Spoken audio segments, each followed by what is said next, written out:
चलो बच्चों, कहानी सुनने का समय हो गया। और आज की हमारी कहानी है तीन भाई। बहुत समय पहले की बात है। एक किसान था जिसके तीन बेटे थे, रामू, सोमू और वेनू। जब वो तीनों भाई बड़े हुए तो किसान ने उन्हें गाय चराने भेजा। उसने तीनों की पारी लगा दी। सबसे पहले रामू गाय चराने गया। शाम को लौटने पर गाय ने किसान से शिकायत की कि उसे ठीक से चरने को नहीं मिला और वह भूखी रह गई। अगले दिन सोमू की बारी आई। उस दिन भी गाय भूखी थी और उसने किसान से शिकायत की। तीसरे दिन वेनू की बारी आई। उस शाम को भी गाय ने शिकायत की। किसान अपने पुत्रों पर बहुत गुस्सा हुआ। उसे समझ नहीं आया कि वह अपने बेकार बेटों का क्या करे। उस रात चिंता करते हुए जब वह सोया तो सपने में परी आई। परी ने कहा, जब तक तुम अपने बेटों को घर से नहीं निकालोगे वे कुछ नहीं सीखेंगे। उन्हें कुछ करने का मौका दो। दूसरे दिन सुबह किसान ने तीनों बेटों को बुलाकर कहा, तुम सब मेरे घर में रहने के काबिल नहीं हो। तुम एक गाय भी नहीं चरा सकते। तुम तीनों अभी मेरे घर से निकल जाओ। जब तुम कुछ हासिल कर लेना तभी वापस आना। तीनों भाई घर से निकल पड़े। रामू एक बढ़ई से मिला। वहां वह मेहनत से काम करने लगा और जल्दी ही अच्छा बढ़ई बन गया। बढ़ई रामू से बहुत खुश हुआ। जब रामू वहां से जाने लगा तो बढ़ई ने उसे एक कड़ाही दी और कहा, यह तुम्हारी इच्छा अनुसार स्वादिष्ट भोजन बनाएगी। रामू उसे लेकर खुशी से अपने पिता के घर की ओर चल पड़ा। चलते चलते रात हो गई।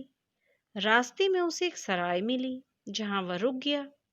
उसे बहुत तेज भूख लगी थी। रामू ने दरवाजा बंद किया और स्वादिष्ट भोजन की इच्छा की।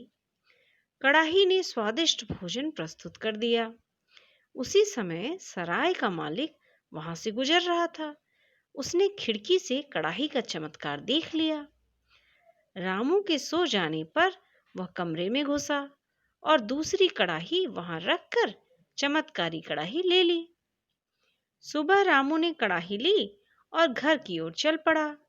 उसने अपने पिता को जादुई कड़ाही के बारे में बताया और कड़ाही सामने रखकर मन में स्वादिष्ट भोजन की इच्छा की। पर यह क्या, कड़ाही तो खाली रह गई। रामू बहुत दुखी हुआ।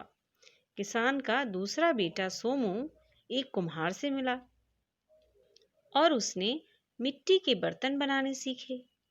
कुम्हार सोनू की मेहनत से बहुत खुश हुआ और जब सोमू जाने लगा तो कुम्हार ने उसे जादुई खरगोश दिया। वह खरगोश जब मुंह खोलता था तो मोती गिरने लगते थे। सोमू घर की ओर चल पड़ा। रात को वह भी उसी सराय में रुका। दुष्ट सराय मालिक ने सोमू के हाथ में खरगोश देखकर उससे सारी बातें पूछ ली और मौका देखकर जादुई खरगोश को एक दूसरे खरगोश से बदल दिया। सुबह सोमू खरगोश लेकर घर पहुंचा। उसने अपने पिता को खरगोश की खूबियां बताईं, पर जब खरगोश ने मुंह खोला तो कुछ भी नहीं निकला। सोमू का दिल टूट गया। सबसे छोटा बेटा वेनू एक मशहूर पहलवान से मिला और उसके साथ रहने लगा। पहलवान ने उसे कुश्ती के सारे गुर सिखाए। वेनू ने बहुत मेहनत से सब सीख लिया। जब वह घर जाने को हुआ तो उसे गुरु ने एक बैग दिया और बोले, जब इस बैग को खोलोगे तो जादुई गदा बाहर निकलेगी और तुम्हारे दुश्मन को पीटने लगेगी। वेनू वह बैग लेकर घर की ओर चल पड़ा। अंधेरा होने पर वेनू भी उसी सराय में रुका। सराय के मालिक ने देखा कि वेनू अपने बैग को बहुत संभाल कर रख रहा है। उसे बैग में कोई रहस्य महसूस हुआ। लालच में उसने उसे देखने का मन बनाया। रात को वेनू तकिए के नीचे बैग को रखकर सो गया। आधी रात के समय सराय का मालिक कमरे में आया और वेनू के तकिए के नीचे से बैग निकाल लिया।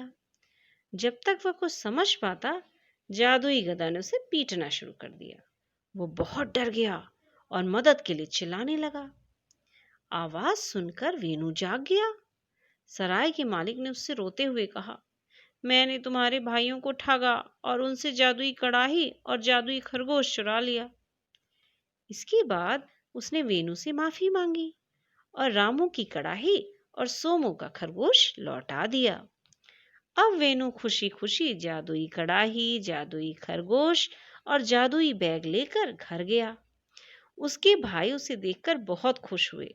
उन्होंने उसे बहुत धन्यवाद दिया। तो देखा बच्चों, लालच बुरी बला है, इसलिए कभी लालच नहीं करना चाहिए।